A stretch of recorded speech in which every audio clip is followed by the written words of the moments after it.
It's been a year since my daughter and her husband moved in with us, and now I've been blessed with a cute grandson named Thomas. Today is the day my mother-in-law meets Thomas for the first time. My husband Ken walked in, guiding my mother-in-law Carol by the hand. Everyone, I brought Mom with me. Oh, welcome, Grandma. My daughter, Rachel, who had always been close to Carol since she was little, had been eager for her to hold her newborn baby ever since she gave birth. Carol lives separately from us. Considering Carol's old age and her future, we couldn't help but feel anxious, but it was all for Carol's well-being. Carol is naturally highly spiritual and has a hard time feeling too much in places where she is involved with many people. Rachel's eyes lit up with anticipation at Carol's arrival. Encouraged by Rachel's expectant gaze, I walked over to Carol with Thomas, who I had been holding. "Welcome, Carol. This baby is..." I couldn't finish my sentence, "your great-grandson." Because at that moment, Carol clutched her chest and started to suffer. Ouch. "What's wrong, Carol?" Just moments ago, Carol had been smiling warmly, but the moment she saw Thomas, her eyes widened, and she collapsed to the ground. "What happened, Carol? Are you okay?" It hurts. So painful. That baby is, no. Carol desperately tried to convey something. However, in stark contrast to her, Thomas remained innocently smiling in my arms. "My name is Joy Smith. I used to work as a caregiver, but now I am retired and live with my husband Ken and my daughter's family. Our peaceful life with the four of us is very fulfilling, but there are a few things that concern me." I wish Grandma could live with us. My daughter Rachel sighed sadly as she sipped her coffee. "Yes, currently, we're living separately from my mother-in-law, Carol. Carol is turning 91 this year. Given my line of work, I can't help but worry about not being there to support her, especially if something happens." "Yes, but..." I remembered Carol's reaction when I suggested that we live together.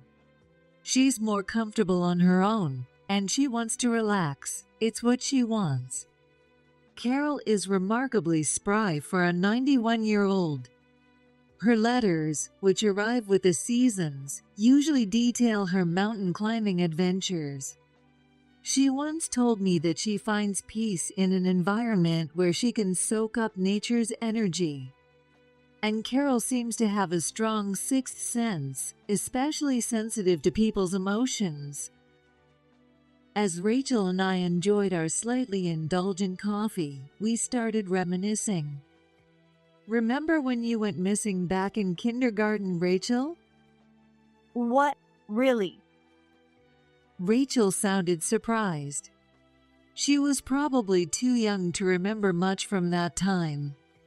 But Ken and I were frantically searching for our missing daughter. Even strangers on the street were saying, "We'll help you."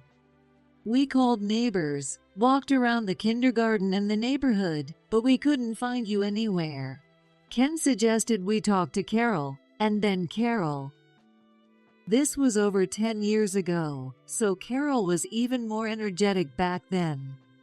When we consulted her, she said, "That's terrible," and quietly closed her eyes. I wondered what she was doing, but felt an atmosphere that told me not to interrupt, so I stayed silent. A few seconds later, Carol clutched her chest in pain, as if she could feel it herself, and said, She's in a dark place. It's lonely and very painful. When we searched the dark places like Carol suggested, we found Rachel stuck in a hole by the embankment, unable to move because you'd twisted your ankle. No way. I don't remember any of that. Afterward, when we asked Carol how she knew, She just said, I could feel Rachel's fear.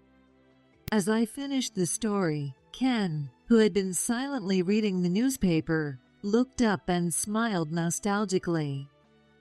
Yeah, I remember that happening. She must have an inspiration. Grandma's amazing. Ken had told me about Carol's inspiration, but I didn't believe it until that incident. I always thought such things were just fiction. But Carol's behavior at that time was genuinely uncanny, and since then, I've come to accept the strange things she says. Because of Carol's sensitivity to others' emotions, I can't push too hard for her to live with us. With such sensitivity, it makes sense she'd prefer being alone. Living with others might actually stress her out and make her health worse. But this situation can't continue forever. I sighed deeply, pondering what to do. And that wasn't my only worry. Since Rachel and her husband Sean got married and moved in with us a year ago, our front door has been repeatedly vandalized with spray paint. Another graffiti. One day, when I stepped outside to weed the flower bed, I saw bright green graffiti on the front door. Cleaning such extensive spray paint alone was too much work, so I called Ken for help as usual. Ken, could you help me clean off this graffiti? Oh, again? Sure, give me a moment.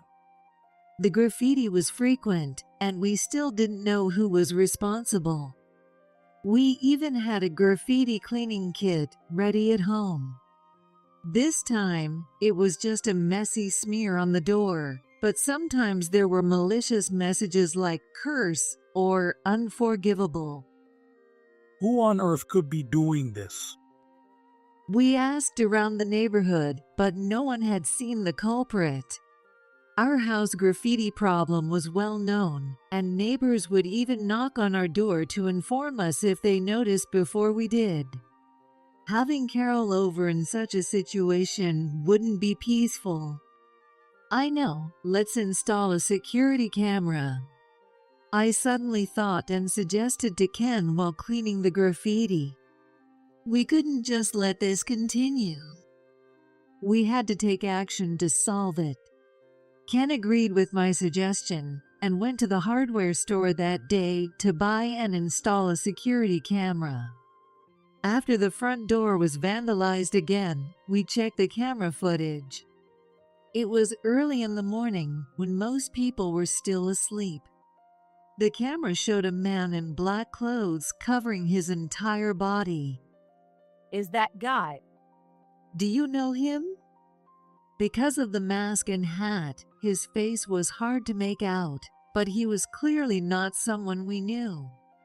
Yet, I saw Rachel's face turn pale. When I asked if she recognized him, she nodded. I think so. I think it's John, a classmate from my college. He confessed to me before I started dating Sean. I turned him down, but he kept stalking me afterward. I see. Remembering that time, Rachel began to tremble slightly. Hearing the story, Sean looked grim but gently patted Rachel's back in support.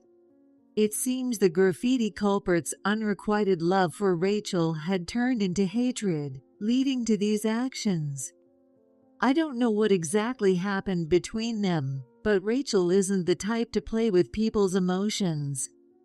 The sharpness in his eyes, filled with madness and hatred, sent chills down my spine even through the video. Ken must have felt the same, as he spoke sternly. We should contact the police. Even if it's just graffiti, it's a nuisance, and it could escalate. You're right, let's do that. It's better to act before something worse happens. We had the video and several photos of the graffiti as evidence. We decided to take the footage to the police. After explaining the situation, the police treated it as a malicious act and issued a strict warning to the perpetrator. As Rachel suspected, the culprit was indeed named John, and he harbored intense hatred towards Rachel and Sean.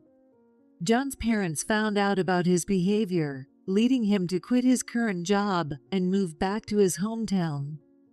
Since then, the graffiti incident stopped, and we finally felt a sense of relief. However, the uneasy feeling inside me didn't completely go away. Shortly after, we discovered that Rachel was pregnant. She had been complaining about a lack of appetite despite not feeling unwell. Having received the news over the phone earlier, I warmly welcomed Rachel when she returned from the hospital. Rachel, congratulations! Thank you, Mom. You need to be careful from now on. No strenuous activities, no heavy lifting. Take it easy at work and keep a calm mind. The nurse already told me that, over and over. Rachel seemed a bit tired of hearing it, but her expression couldn't hide her joy. As we discussed the future, the living room door opened. I looked up to see Ken, who had been outside, returning home. Rachel, don't hesitate to ask for help if you need anything. Ken said this cheerfully, having overheard our conversation from outside the room. And next to him stood Carol, with a joyful smile on her face. I had asked Ken to go and pick her up. Congratulations, Rachel. Grandma. When I called Carol in my excitement, she was thrilled and said she definitely wanted to visit. Her enthusiasm was clear even over the phone, which made me happy too, so I asked Ken to bring her over. Carol grasped Rachel's hands tightly, tears welling up in her eyes. You'll face tough times ahead, but a lovely baby will be born. I'm so excited. Living long enough to see my great-grandchild's face is such a blessing. Encouraged by Carol's words, Rachel nodded happily. A cute baby, that's wonderful. Is that also your inspiration? Oh, it's not my inspiration. Just a little dream of a great-grandma. When I asked, Carol winked playfully. Yes, you're right. Any baby would be adorable. As I silently regretted my clumsy question, I remembered the graffiti incident. Oh, Carol, you know, I mentioned to you someone was vandalizing our house? Yes, I remember. We found out who it was, called the police, and the vandalism has stopped. So you don't need to worry anymore. Won't you live with us? John has gone back to his hometown, and our neighbors are kind and peaceful people. There's no reason for Carol to worry, but she shook her head firmly. I couldn't intrude on your family time. I'm fine living as I am. Intrude? You're part of our family, Carol. I tried to persuade her, but Carol didn't budge. After that, Rachel's belly grew steadily, and without any major issues, she gave birth safely. The baby boy was named Thomas. He had the same adorable features as Rachel. Remembering when I gave birth to Rachel, I realized how much she had grown to now experience the same thing, and I couldn't help but cry with emotion. Rachel was eager to show Thomas to Carol right away, but I advised her not to overexert herself just after giving birth, so the visit was set for a month later. Thomas is so cute. Peekaboo. When I played with him, Thomas laughed innocently. Today is the day Thomas meets Carol for the first time. To help Rachel, who had returned home from the hospital, I tried to assist with childcare as much as possible. Above all, the fact that I had a grandchild made me incredibly happy. Thomas already loves his grandmom so much. I hope so. Thinking that I had finally become a grandmother filled me with deep emotion. While talking with Rachel and playing with Thomas, Ken returned with Carol. I brought Mom with me. Oh, welcome, Grandma. Rachel had wanted Carol to hold Thomas since the day he was born. When Carol finally arrived, Rachel's eyes sparkled with excitement. Encouraged by Rachel's expectant look, I approached Carol with Thomas in my arms. "Carol, this is your great-grandson." I couldn't finish the sentence. "Thomas?" Because at that moment, Carol clutched her chest and started to suffer. Ouch. "Carol." Just moments before, Carol had been smiling warmly, but the instant she saw Thomas, her eyes widened and she collapsed. "What's wrong, Carol? Are you okay?" Ouch. It's painful. No. "What do you mean? Thomas is not okay?" Sweat beaded on Carol's forehead as if she were enduring real pain. She was clearly in distress. Wondering what was happening, I looked at Thomas in my arms. He was just laughing innocently, amused by the adult's panic. We tried to comfort Carol by rubbing her back and helping her sit down, but her color didn't improve. I told Rachel, who looked worried, to wait, and I guided Carol to another room where she seemed to calm down a bit. I'm sorry. Can I go home? Please don't misunderstand. It's not Thomas's fault. "I understand. I'll take you home." Though Ken had brought her and Rachel had been looking forward to today, we couldn't let Carol suffer like this.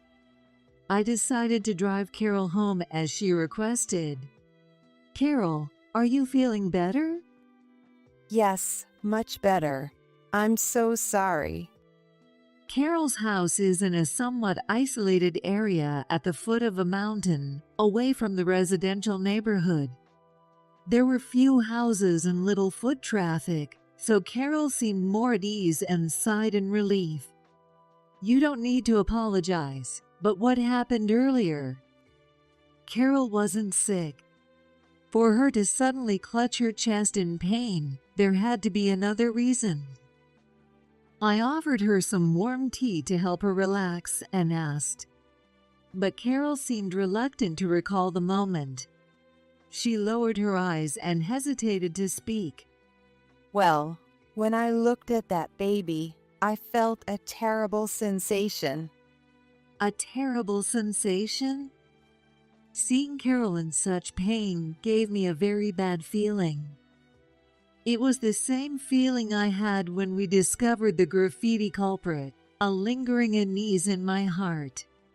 The terrible sensation Carol describes must be due to her inspiration. If that inspiration reacted as soon as she saw Thomas. I tried to keep calm and immediately called Ken. "Hey Ken, can you and Sean check around the house?" What happened? He was probably reading the newspaper. Ken's voice sounded surprised at my sudden request. "I think there might be a suspicious person around. I have a really bad feeling." Got it.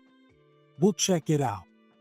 Ken had experienced Carol's inspiration since he was a child, so he probably felt the same way I did. Understanding my concern, he quickly called Sean, told Rachel to stay inside, and went outside. As I heard the front door open over the phone, my heart started pounding uncontrollably. I'll call if anything happens. Ken said as he tried to hang up. But the next moment, I heard Ken's shout echo through the phone. Hey, what are you doing there?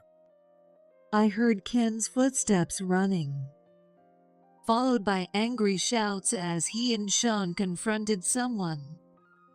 Then, the unpleasant sound of metal clashing. How dare you? Rachel, you betrayed me and had a baby. Don't think you'll be the only one happy. The voice I heard was not Ken's usual calm tone, but a man's voice filled with hatred and malice. Ken, what's happening? Ken. I clung to the phone desperately, but the noise made it hard to understand what was going on. After the tumultuous sounds, the other end of the phone finally went quiet. While I was on the phone with Ken from Carol's house, Ken had seen John hiding in the shadows of our home. John had been carrying multiple knives. It's obvious what he intended to do. Fueled by anger, Ken and Sean confronted John, who was about to go on a rampage. Luckily, Sean had experience in judo, and they managed to capture John without anyone getting hurt. The police were called immediately, and John was arrested. As he was being taken away, he directed his anger at Rachel, shouting, "It's all your fault, Rachel. You traitor." This confirmed that John harbored resentment towards Rachel. Thanks to Carol, thank you so much. If you hadn't noticed, who knows what could have happened. After the incident settled, I visited Carol's house again. This time, Rachel and Thomas were safe, thanks to Carol's abilities. The pain Carol felt at that time was the intense hatred directed at Thomas from John. When I brought her a gift and bowed my head in thanks, Carol, as humble as ever, shrugged and said, "You're exaggerating." I didn't do anything.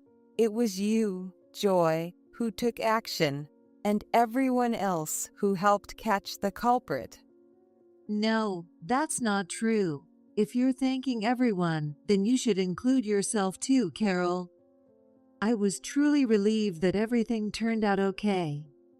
The thought of something happening to newborn Thomas or Rachel, struggling with her first-time motherhood, was terrifying. We comforted each other and felt a sense of relief wash over us. But one day, when the incident seemed to be behind us, the doorbell rang ominously. Yes, who is it? Given the recent events, I thought it might be the police or mailman, so I opened the front door without much thought. I regretted it immediately. Hello, we're John's parents. Is this Rachel's home? A couple I didn't recognize stood there, wearing unsettling smiles. John. We deeply apologize for the trouble our son has caused. John was the man who had tried to harm Rachel and Thomas. Why were his parents here at our house? How did they even know our address? A cold chill ran down my spine. We came to apologize directly to Rachel and Thomas. May we come in? What were these people talking about? We wanted nothing more to do with anything related to the culprit, and it seemed unnatural for them to come to our house just to apologize. The incident had only just happened. Wouldn't such matters usually be handled through lawyers or the police? There was no way I could let these two meet Rachel and Thomas. I'm sorry, but my daughter is deeply traumatized. I can't let her meet with you in such a state. Please leave. Please, we only want to apologize. John's mother leaned in, placing her hand on the front door I was about to close. Her serene smile only made me feel more uneasy. No, thank you. Your apology means nothing. If you truly care about my daughter, please stay away from her forever. When I responded firmly, John's mother widened her eyes in shock. Then, she suddenly let out a piercing scream that could probably be heard by the neighbors. Oh my, I knew I wasn't wrong. How dreadful to think that my precious son might have married the daughter of someone so rude. I wondered what kind of person would reject my son. It must have been your daughter who had the problem. She must have deceived him. Excuse me. Feeling uneasy about their sudden change, I firmly closed the door and locked it. If they continued to bother us, I decided to call the police. Clutching my phone, I felt cold sweat trickling down my spine. John's parents lingered in front of the house for a while, but eventually they seemed to give up and left quietly. I was so relieved that I sank to the floor. Even though the culprit had been caught, it might still be too early to feel completely safe. I decided to share this with my family. Actually, John's parents came by today. What? I brought it up in a stern tone during dinner when everyone was together. Rachel's face turned pale with worry, and Ken and Sean furrowed their brows. They insisted on coming in to apologize directly to Rachel and Thomas, but I sent them away. That's unnerving. From those parents, I didn't feel any genuine intent to apologize. I just couldn't figure out what they were thinking, and it was deeply unsettling. Trying to lighten the darkening mood, Ken said decisively, Maybe we should move. It's not good that they know our address. I agree. This place was very comfortable, but knowing that John and his parents knew our address always brought unease. Even if we're safe now, there's no guarantee for the future. As I nodded, Ken continued, And Joy, you've been worried about Mom too, haven't you? What you mean? Ken winked, as if he understood everything I'd been concerned about. This trait reminded me a lot of Carol. Carol, why don't you live with us? After we successfully moved, I visited Carol's house again. The house was very quiet and ideal for spending one's later years alone, but it seemed a bit too lonely to me. Our new place is in a nature-rich area, and I think you'll like it, Carol. Besides, through this incident, I realized something. I had always thought I needed to support Carol. I saw her as someone I needed to care for. But it's not just that. Our family can help each other no matter the differences in our roles. It's more fun when the family is together. Having you around makes Rachel and Thomas feel secure. I rely on Carol. That's the truth. When I said that with a serious expression, Carol gave a gentle smile, as if she understood everything. Joy, you're stubborn. So are you, aren't you? Maybe so. Feeling a bit amused, we both started to laugh softly. Being similar, we would manage well together. All right. Taking care of my great-grandchild might not be so bad. And so, the series of events came to a close, and Carol moved in with us. Our 4 generations would live together in peace and harmony, though nobody knew yet that Thomas would grow particularly fond of Carol, much to the dismay of Sean and